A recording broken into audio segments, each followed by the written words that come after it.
नमस्कार। कहानी गोल्ड में आज सुनिए निर्जा हेमेंद्र जी की लिखी कहानी ऐसा नहीं कर सकती तुम। दोस्तों, निर्जा हेमेंद्र जी हिंदी साहित्य की एक सक्रिय और बहुमुखी लेखिका हैं, जिनकी कहानियों और कविताओं में जीवन की सच्चाई झलकती है। इनकी रचनाएं गहरी मानवीय संवेदना, सामाजिक यथार्थ, रिश्तों की जटिलताओं और ग्रामीण परिवेश को दर्शाती हैं। तो आइए सुनते हैं ऐसा नहीं कर सकती तुम।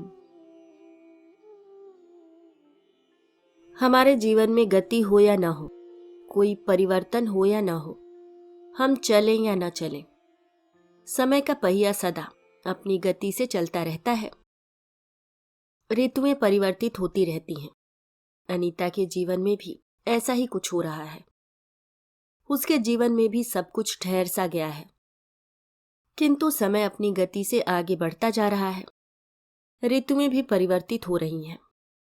वर्ष दर वर्ष वह उम्र की सीढ़ियां भी चढ़ती चली जा रही है।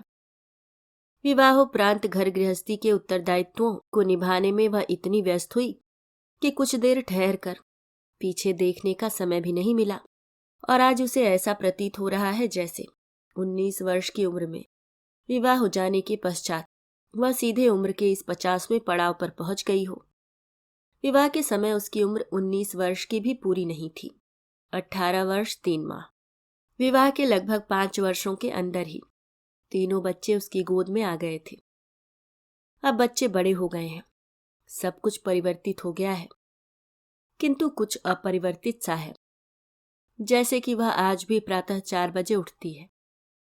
पहले वह इतनी देर तक पूजा पाठ नहीं करती थी, किंतु अब पूजा पर बैठ जाने के पश्चात संतुष्टि न मिलने तक बैठी रहती है। आज भी वह प्रातः 4 बजे उठ गई है। आवश्यक कार्यों से निवृत्त होकर पहले कुछ देर तक वह पूजा करेगी। तत्पश्चात रसोई के कुछ आवश्यक कार्यों को कर अपने तथा अपने पति समीर के लिए चाय बनाकर समीर को आवाज लगाकर उठाएगी। अनीता एक सरकारी विद्यालय में अध्यापिका है। उसके विद्यालय का समय 8 बजे का है, अतः घर के अन्य सदस्यों की अपेक्षा उसे शीघ्र उठना पड़ता है। अब तो प्रातः उठ जाना उसकी आदत में इस प्रकार सम्मिलित हो गया है कि अवकाश के दिनों में भी उसकी आंख प्रातः अपने आप खुल जाती है। समीर प्रतिदिन उसे छोड़ने ऑटो स्टैंड तक जाता है। ऑटो स्टैंड उसके घर से लगभग 1 किलोमीटर की दूरी पर है। घर से ऑटो स्टैंड तक जाने के लिए उसके पास समीर के अतिरिक्त अन्य कोई विकल्प नहीं है। वहां से ऑटो लेकर वह विद्यालय चली जाती है। समीर चाय पीकर कुर्ता पैजामा पहनकर बाइक गेट से बाहर निकालने लगा।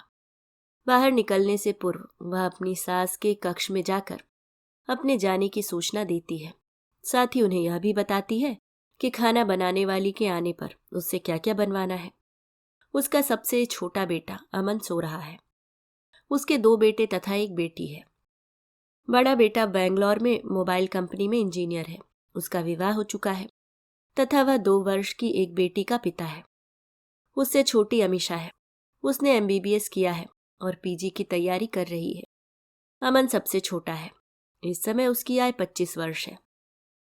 अमीषा अपने साथ मेडिकल कॉलेज में पढ़ने वाले एक विजातीय लड़के के साथ प्रेम विवाह करना चाहती है। लड़का अच्छा है, उसे भी पसंद है, किंतु समीर को उस लड़के से अमीषा के मेलजोल बढ़ाने पर आपत्ति है।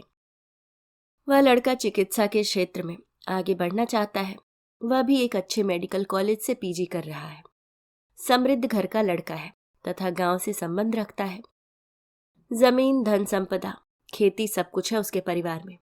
अनीता इस तथ्य से वाकिफ है कि ऐसा योग्य लड़का अमीषा के लिए वह ढूंढना चाहेगी, तब भी नहीं ढूंढ पाएगी। फिर भी समीर को वह ठीक नहीं लगता। उसे स्मरण है जब अमीषा का MBBS का अंतिम वर्ष पूरा होने वाला था। अंतिम वर्ष उसका कॉलेज के हॉस्टल में रुकना आवश्यक था, क्योंकि इस वर्ष उसकी ड्यूटी डॉक्टर के साथ वार्ड में लगती थी, जो आवश्यकता अनुसार कभी दिन तो कभी रात की पारी में होती है। तब वह रविवार को ही घर आ पाती थी। आज इतनी देर क्यों हो गई घर आने में? एक रविवार अवकाश में शाम के 9 बजे अमीषा के घर में प्रवेश करते ही समीर ने पूछा था, पापा, इस रविवार हमारी इमरजेंसी ड्यूटी थी, आज का अवकाश मिलने वाला ही नहीं था। अंतिम समय लगभग 8 बजे अवकाश की सूचना हमें मिली। अमीषा ने घबराते हुए कहा, मेडिकल कॉलेज से घर की दूरी आधे घंटे की है, तुम्हें 1.5 घंटे लग गए घर आने में? समीर ने उसके आने वाले समय को और बढ़ते हुए पूछा।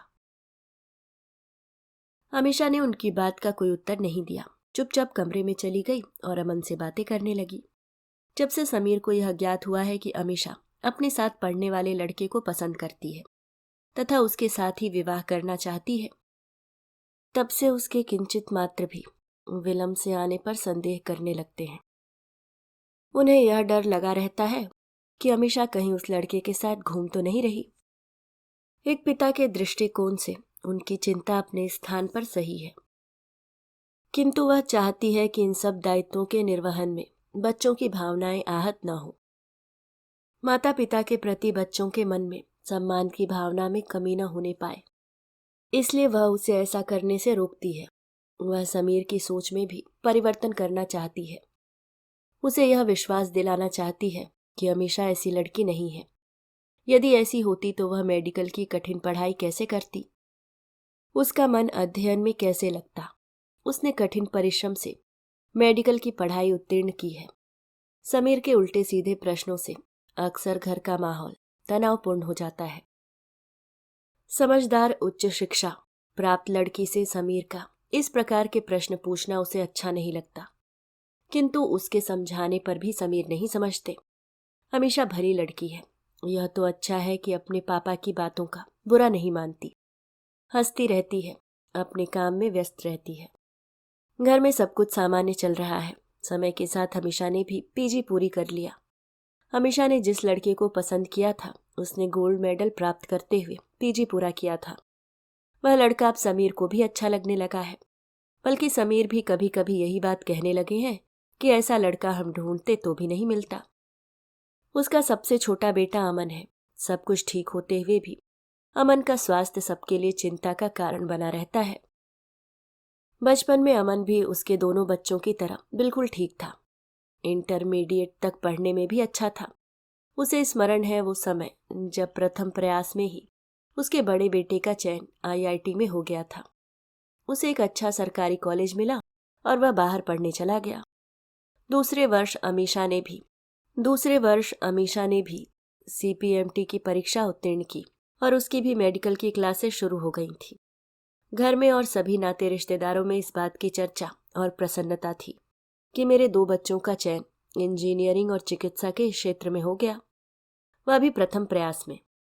आज के प्रतिस्पर्धा के दौर में माता पिता का सपना होता है कि उनका बच्चा पढ़ लिख कर डॉक्टर या इंजीनियर बने। मेरे दोनों बच्चों ने हमारा सम्मान बढ़ाया था, अतः घर में उत्सव सा माहौल था। रहा सबसे छोटा अमन, तो वह भी मेडिकल के क्षेत्र में जाना चाहता था, पढ़ लिख कर डॉक्टर बनना चाहता था। वह भी परिश्रम व लगन से पढ़ाई करने लगा था। उसका उत्साह बढ़ाने के लिए उसके दोनों बड़े भाई बहनों का दृष्टांत समक्ष था। वह भी उन जैसा ही सफल होकर सबकी प्रशंसा का पात्र बनना चाहता था। समय आया और उसने मेडिकल की परीक्षा दी। अति उत्साह में यहीं पर उससे और हमसे भी चूक हो गई। हम समझने और अमन को यह समझाने में असफल हो गए कि किसी भी कार्य को करने में सफलता और असफलता दोनों की संभावना रहती है, तथा यह भी कि असफलता ही सफलता की प्रथम सीढ़ी है। प्रथम प्रयास में वह असफल हो गया। हम भी सफलता के अभ्यस्त हो गए थे। उस समय हमने अमन की भावनाओं को संभालने का प्रयत्न नहीं किया। उसके मन में निराशा भरती चली गई। बाद में जब उसका व्यवहार असामान्य होने लगा तब हमने प्रयास अवश्य किया। कदाचित तब तक देर हो चुकी थी। शाम को जब पूरा घर एक साथ बैठकर टीवी देखता, हंसता, बातें करता, तब अमन वहां चला जाता और बालकनी में जाकर चुपचाप खड़ा हो जाता। हम समझते कि मेडिकल में चयन न हो पाने के कारण वह कुछ व्याकुल है। धीरे धीरे पुनः प्रयास करेगा और सब कुछ ठीक हो जाएगा। हम गलत थे। उसके भीतर एक प्रकार की निराशा के साथ भाई बहन की तुलना में स्वयं को कम समझना व असफलता का डर बैठ गया था। साथ ही यह भी कि हम सब उसे कम प्यार करते हैं और उसके बड़े भाई व बहन को सफल होने के कारण अधिक प्यार करते हैं। किसी मेहमान के घर आने पर वह सामने नहीं जाता, चुपचाप अपना कमरा बंद कर अंदर बैठा रहता। कभी कभी वह मुझसे बताता कि रात भर उसे नींद नहीं आती। अपने पापा से वह कम बात करता। नींद न आने से उसकी मानसिक उलझनें बढ़ने लगी। रात भर बैठा रहता। वह अवसादग्रस्त रहने लगा। चिकित्सक को दिखाया गया। उन्होंने कहा कि ठीक हो जाएगा, किंतु कब? हम सब उसके ठीक होने की प्रतीक्षा कर रहे हैं। अब तो नींद की दवाओं से ही उसे नींद आती है। एक दिन हमने धूमधाम से अमीषा का विवाह कर दिया। विवाह उपरांत वह भी एक निजी अस्पताल में डॉक्टर के पद पर कार्य करने लगी है। बड़े बेटे के बेंगलौर व विवाह उपरांत अमीषा के अलग शिफ्ट हो जाने से घर में सूनापन व्याप्त रहने लगा। मैं और समीर दिन भर अपनी अपनी नौकरी पर चले जाते। इस बीच अमन घर पर अकेला रहता। इस अकेलेपन से बचने के लिए ही मैंने व समीर ने उसे आगे कोई अन्य व्यावसायिक कोर्स कर लेने के लिए कहा। उसने होटल मैनेजमेंट करने के लिए कॉलेज में दाखिला ले लिया। जैसे जैसे उसका कोर्स पूरा होता जा रहा था, मुझे ऐसा प्रतीत हो रहा था कि उसका मन पढ़ने में नहीं लग रहा है। किसी प्रकार उसने होटल मैनेजमेंट का कोर्स पूरा किया। तब पश्चात वो पूरे समय घर में रहने लगा। बाहर की दुनिया, मित्रों और रिश्तेदारों से अलग वह अपनी दुनिया में कैद रहने लगा। रात में उसे नींद नहीं आती तो अक्सर बालकनी में खड़ा हो जाता। दोपहर में भी उसे नींद नहीं आती। खाने में भी अरुचि हो गई थी। जब मन होता थोड़ा बहुत कुछ खा लेता। परिणाम स्वरूप उसका स्वास्थ्य खराब रहने लगा। इधर कुछ और परिवर्तन उसमें आए। वह अपना कक्ष व बिस्तर छोड़कर मेरे व समीर के साथ सोने लगा। कदाचित कोई भय समाहित हो गया था उसके हृदय में। अंततः हमें उसे मनोचिकित्सक के पास ले जाना पड़ा। आज 4 वर्ष हो गए। अभी तक अमन का स्वास्थ्य ठीक नहीं हो पा रहा है। उसके स्वास्थ्य की चिंता में सभी परेशान रहते हैं। होटल प्रबंध का कोर्स पूरा कर लेने के पश्चात भी वह नौकरी की मनस्थिति में नहीं है। आज मेरा अवकाश है। घर के प्रतिदिन के सभी कार्य समाप्त हो गए हैं। इस समय दोपहर के 1 बज रहे हैं। अमन सो रहा है। चिकित्सीय परामर्श के अनुसार उसे जो दवा दी जाती है उसके प्रभाव से वह देर तक सोता है। दोपहर 1 बजे से पूर्व वह कभी उठ नहीं पाता। कभी कभी और देर तक सोना चाहता है। मेरा मन उद्विग्न हो रहा है। घर के अंदर मन नहीं लग रहा है। मैं बालकनी में कुर्सी डालकर बैठ जाती हूँ। बालकनी में बैठकर भी मन में विचारों का उथल पुथल जारी है। क्या जीवन इतना दुरूह होता है? उसे जी लेना क्यों किसी चुनौती की भांति प्रतीत होने लगता है? जीवन बचपन सा सरल क्यों नहीं होता? मेरी स्मृतियों में बचपन के दिन किसी चलचित्र की भांति सजीव होने लगे।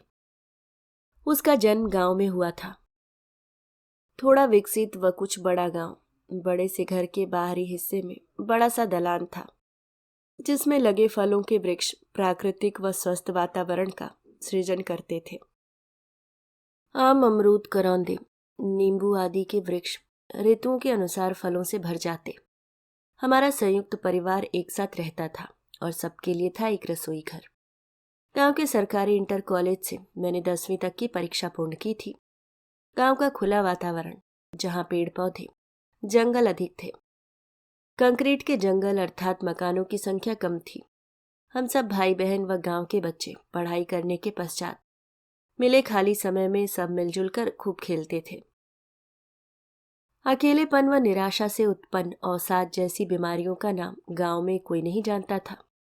मुझे मेरे बचपन का पसंदीदा एक खेल अब भी स्मरण है, और वो है गांव में किसी भी निर्माणाधीन मकान की छत से नीचे पड़े बालू के ढेर पर छलांग लगाने की प्रतियोगिता, जिसमें मैं बहुधा विजयी होती, अथवा वृक्षों की शाखाओं को पकड़कर झूला झूलना, खेतों की पगडंडियों पर दौड़ना, प्रथम, द्वितीय, तृतीय स्थान प्राप्त कर खूब प्रसन्न होना। जैसे कितने सारे खेल खेलते थे हम सब बच्चे। किसी भी खेल में वह प्रथम आने का प्रयत्न करती, बहुधा प्रथम आती भी। वह लड़कियों वाले खेल कम खेलती, सदैव लड़कों से टक्कर लेती। हॉकी हो या गिल्ली डंडा, लड़कों की टीम में वह बहुधा अकेली लड़की होती। देखते देखते उसने 10वीं की परीक्षा उत्तीर्ण कर ली थी। घर में उसके विवाह की बातें होने लगी थी। उस उम्र में वह विवाह शब्द से परिचित अवश्य थी, किंतु अर्थ से नहीं। अपने विवाह की चर्चा सुनकर मुझ में कोई विशेष उत्सुकता जागृत नहीं होती, जैसे कि उस उम्र की अन्य लड़कियों में होती होंगी। उस समय मेरा सपना था कि पढ़ लिख कर अलग व सबसे अच्छा कुछ बनना, खेतों में, बागों में भाई बहनों के साथ खेलना, कच्चे आम, कच्चे पक्के अमरूद तोड़ना व बड़े चाव से खाना, मानो यही जीवन है। माँ की कई डांट खाने के उपरांत घर के कुछ कार्यों में उनका हाथ बटाना तथा पुनः उनकी दृष्टि बचाकर खेलने भाग जाना, तब यही जीवन था। जीवन का यही अर्थ समझ में आता था। एक दिन मुझे पता चला मेरा विवाह तय हो गया है। मैं 10वीं कक्षा में थी। लड़का ग्रेजुएशन कर रहा है। वो जौनपुर के एक छोटे से गांव का रहने वाला था। विवाह के उपरांत मैं ससुराल आ गई। इतने वर्षों के पश्चात भी ससुराल की स्मृतियां अभी तक मेरे मन मस्तिष्क में ताजा है। दिन भर घूंघट में रहना, घूंघट में रहते हुए ही घर के आवश्यक कार्य करना, शौच के लिए खेतों में जाना, वह भी प्रातः भोर होने से पहले और रात्रि में।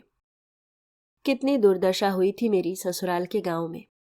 कहाँ बचपन का वो उन्मुक्त जीवन और कहाँ ये जीवन जिसमें बचपन कहीं विला गया था।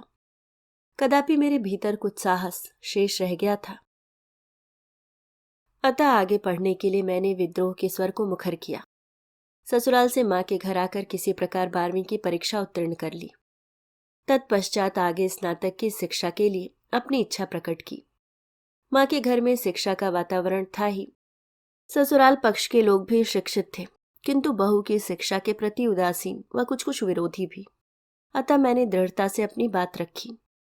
किसी प्रकार स्नातक में माँ के घर से प्रवेश दिलाया गया। मैं पढ़ने के लिए अधिकतर माँ के घर रहने लगी थी। उन दिनों और आज के समय में कितना फर्क आ गया है। आज अमीषा अपने पसंद के लड़के से ब्याह की बात बेबाक होकर कह सकती है। उन दिनों मैं समीर से ब्याह के पश्चात भी खुलकर बात नहीं कर सकती थी। ससुराल तो ससुराल, माँ के घर भी नहीं। उस समय न जाने शर्म या कह सकते हैं बड़ों के सम्मान का एक आवरण सा बना रहता था, जिसे पार करने की इच्छा नहीं होती थी। मुझे स्मरण है, एक बार माँ के घर समीर मुझसे मिलने आए। माँ ने उनकी खूब आवभगत की।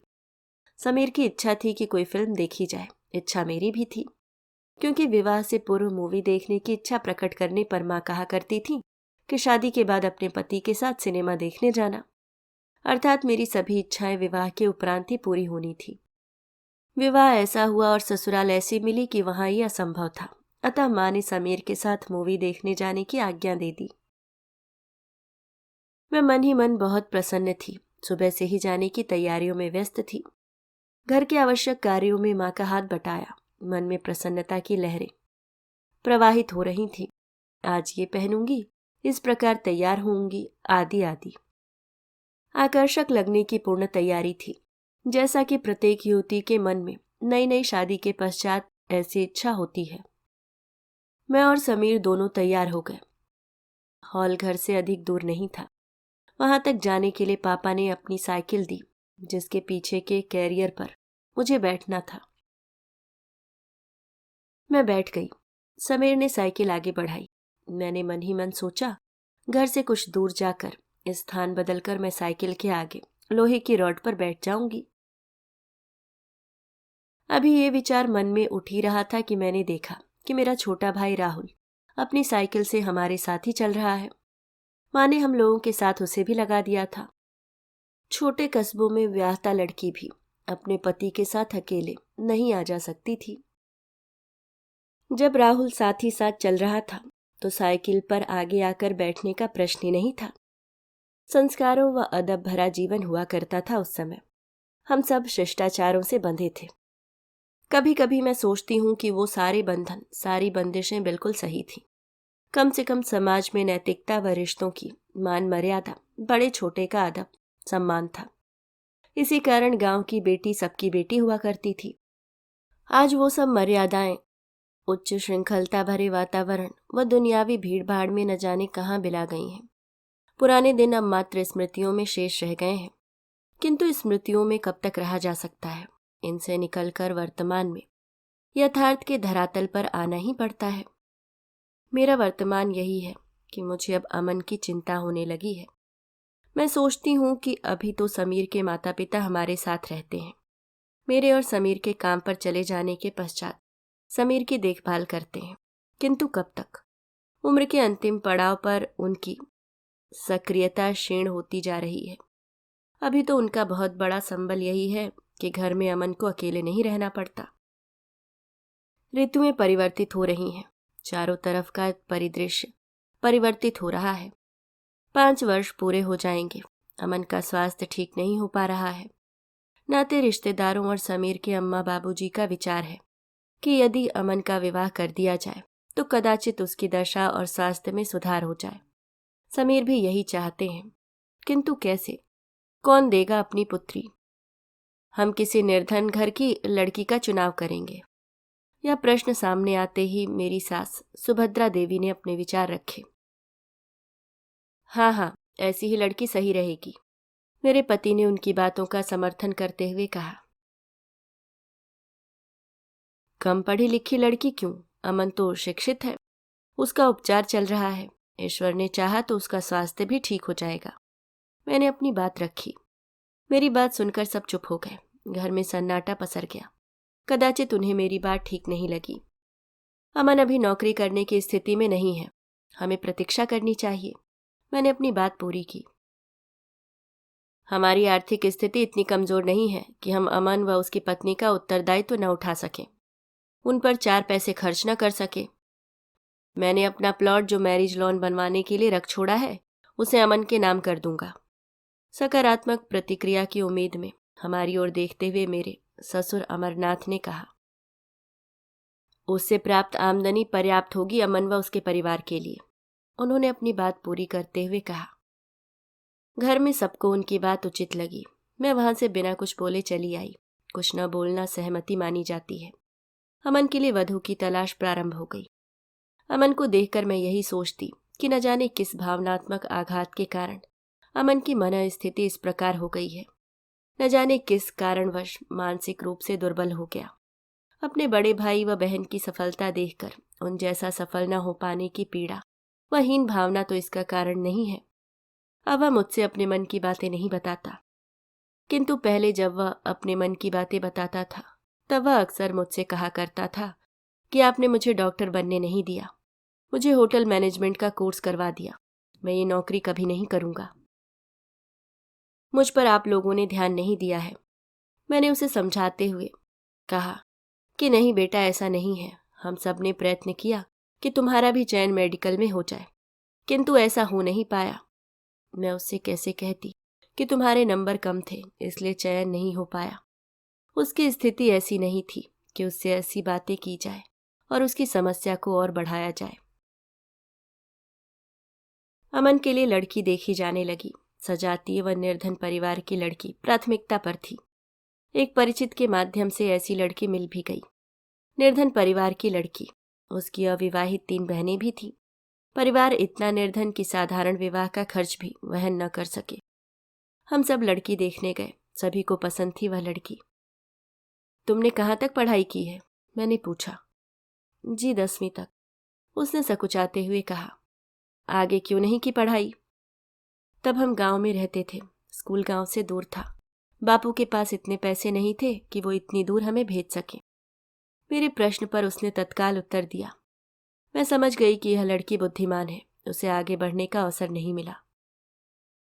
यहाँ शहर में माँ व बापू दोनों को काम मिल गया है, इसलिए मेरे छोटे भाई बहन पढ़ने जा रहे हैं। उसने कहा, अभी तुम्हारी उम्र अधिक नहीं है, तुम्हें आगे पढ़ने का अवसर मिले तो क्या तुम पढ़ना चाहोगी? मैंने पूछा। मैं 10वीं पास हूँ, इसके आगे यदि कोई व्यावसायिक कोर्स करने का अवसर मिलेगा तो अवश्य करूंगी, जैसे टेलरिंग, कुकिंग, टाइपिंग आदि। यही ठीक रहेगा मेरे लिए, इनमें ही मेरी रुचि है, उसने कहा।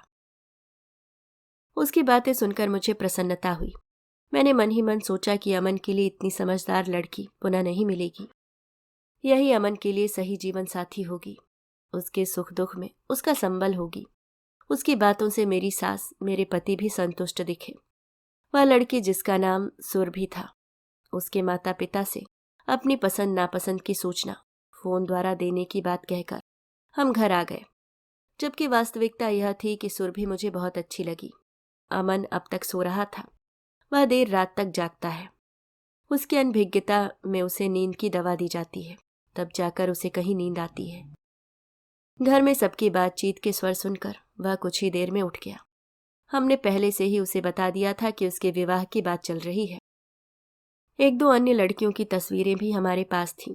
आज हमने सुरभि की तस्वीर दिखाते हुए उसे बताया कि इस लड़की से उसका विवाह तय करने की हम सब ने सोची है। उसका चेहरा भाव शून्य था। अमन ने न जाने क्या समझा या हमने उसे अपनी बात समझाने में कोई कमी कर दी थी। माँ, मैं सभी लड़कियों से विवाह करूंगा क्या? मैं इन सबसे विवाह कैसे कर सकता हूँ? लड़कियों की सभी तस्वीरों की ओर संकेत करते हुए उसने कहा। उसका उत्तर सुनकर मैं सदमे में हूं। मेरे मन मस्तिष्क में विचारों का प्रवाह जारी है। सुरभि के घर वालों को मैं क्या उत्तर दूं? उनके निर्धनता का लाभ उठाते हुए अमन की अस्वस्थता बताकर भी यदि सुरभि से अमन का विवाह करा देती हूं तो सुरभि के हृदय पर क्या बीतेगी? कैसे वह पूरा जीवन अमन के साथ व्यतीत करेगी? क्या यह सुरभि जैसी लड़की के साथ अन्याय नहीं होगा? मुझे सुरभि में अपना प्रतिबिंब दिख रहा है। किसी के जीवन से नहीं खेल सकती मैं। सुरभि बुद्धिमान लड़की है। भविष्य में वह बहुत कुछ करना चाहती है। आगे बढ़ने वह कुछ बनने का मादा है उसमें। अवसर उसे मिलना ही चाहिए। अमन के साथ विवाह हो जाने के पश्चात उसकी प्रखरता की धार अवश्य कुंद हो जाएगी। जटिलताओं में घिर जाएगी वह। अपने लाभ के लिए मैं ऐसा नहीं होने दूंगी। मैंने निर्णय ले लिया है। अमन के भाग्य में जो लिखा होगा वह उसे अवश्य होगा। किंतु सुरभि के जीवन को जटिलताओं में उलझाने का मुझे कोई अधिकार नहीं है। मैंने ये भी सोच लिया है कि सुरभि के घर वालों से मैं ये नहीं कहूंगी कि सुरभि मुझे पसंद नहीं है, बल्कि ये कहूंगी कि मेरा बेटा सुरभि के योग्य नहीं है। मैं अपने मोबाइल फोन में से सुरभि के पिता का नंबर निकाल रही हूं। अभी आप सुन रहे थे नीरजा हेमेंद्र जी की लिखी कहानी ऐसा नहीं कर सकती तुम। उम्मीद करती हूँ दोस्तों कहानी पसंद आई होगी। अगर आप चैनल पे नए हैं तो सब्सक्राइब करना ना भूलें और इस कहानी को अपने दोस्तों के साथ शेयर ज़रूर करें। धन्यवाद।